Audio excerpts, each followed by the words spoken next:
Yes, morning guys. Guys, magagawa tayo ng DIY hydraulic press. Ito, medyo may napulot ako sa mga junk ko, mga bakal-bakal. Ito ang gagawin kong base. So, yan, yung kudrado na yan. Ito sana, kaya lang medyo malaki itong channel na ito.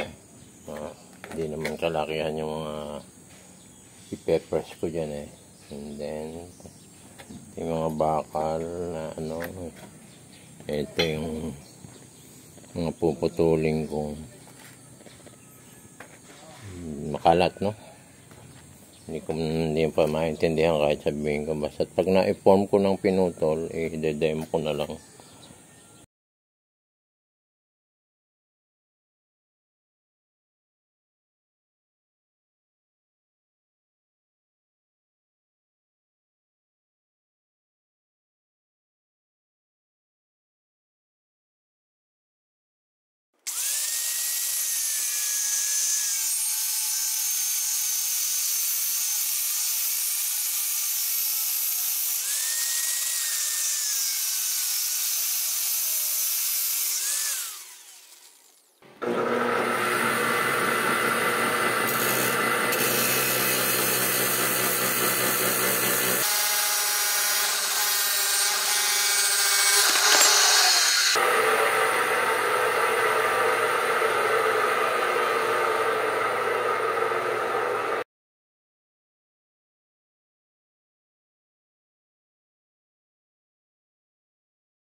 Yes guys, assemble natin itong ginawa kong hydraulic press na.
So guys, testing natin to, no? Tanggalin natin itong pinaka-shafting niya. Kasi ito mahirap gamitan ng puller, walang kakapitan. So talagang ipe-press mo. Pabaliktad to, hindi pa ganyan kasi tapered to palaki. Paliit, palaki, tapered. So dito ang push niyan. Talagang ipupush, walang ipupuller to eh. Hindi kaya ng puller. So try natin, no? Ito patungan natin ng mabigat.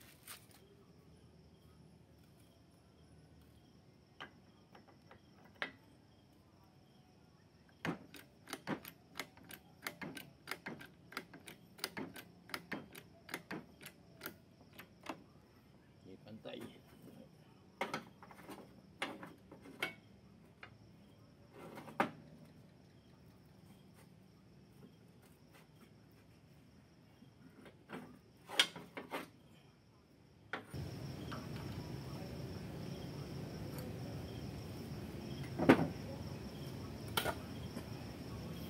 Try natin. Go. Guys, medyo hindi malakas sa 1 ton lang tong ano natin jack. Try natin kung kaya.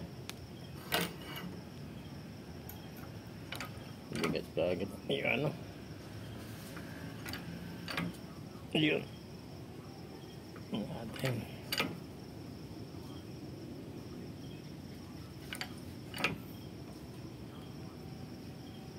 Natin. Bibigay. Natin sa ilalim. Ayun. Medyo malaki na.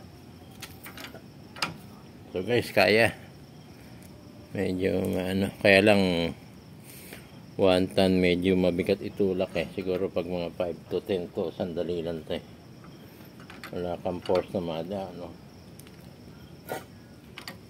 anyway, malaking tulong to, papalit lang ng jack.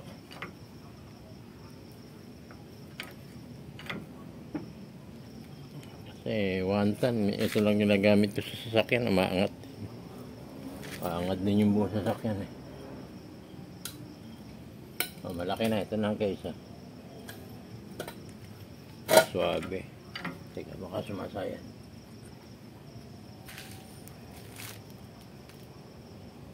Urong natin ng konti.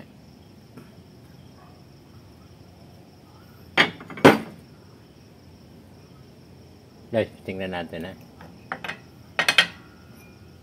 so guys ayan na, lumabas na. Kunti na lang itutulak. Sumahid lang dito.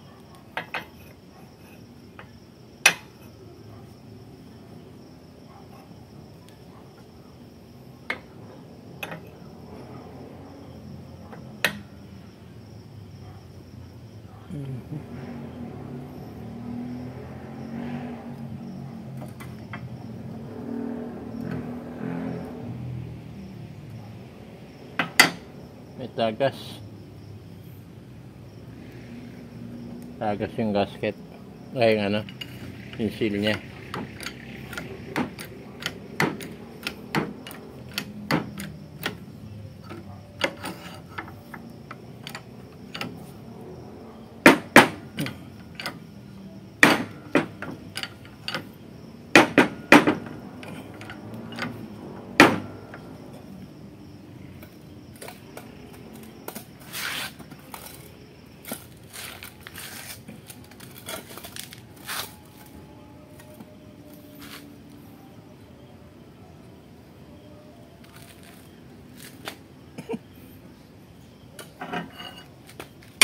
Hindi na sentro.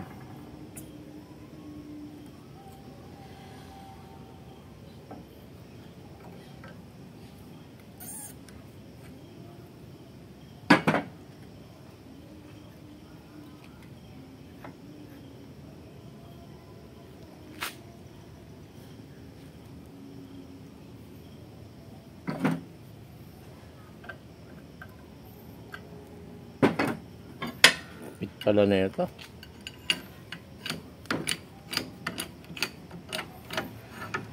Papalit natin tong niya tagas pa siya.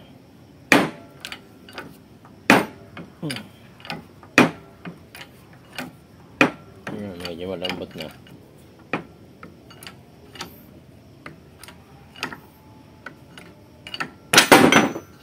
Siya.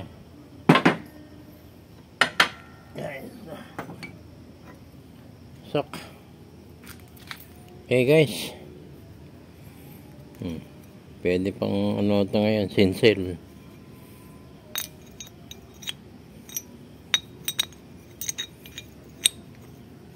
So guys, tagumpay ang natin. Ito, jack lang ang problema. Magpapalit na lang ng jack. Meron akong ginagawang jack na 2 horsepower. Mga 2 or 5. Thank you. So guys, thank you for viewing. Alam kong madami nang gumawa nito. Madaming kailangan ko din kaya gumawa rin ako kasi madami kong tinatanggal na mga shafting na hindi ko maano, lalo na ito maganda rin pantanggal nung yun sa ventilador, yung shafting ng ventilador. Kasi pag bumili ka dati sila na nagpapalit ngayon wala kanya-kanyang palit na diskarte. So thank you for viewing guys. Please subscribe. Bye.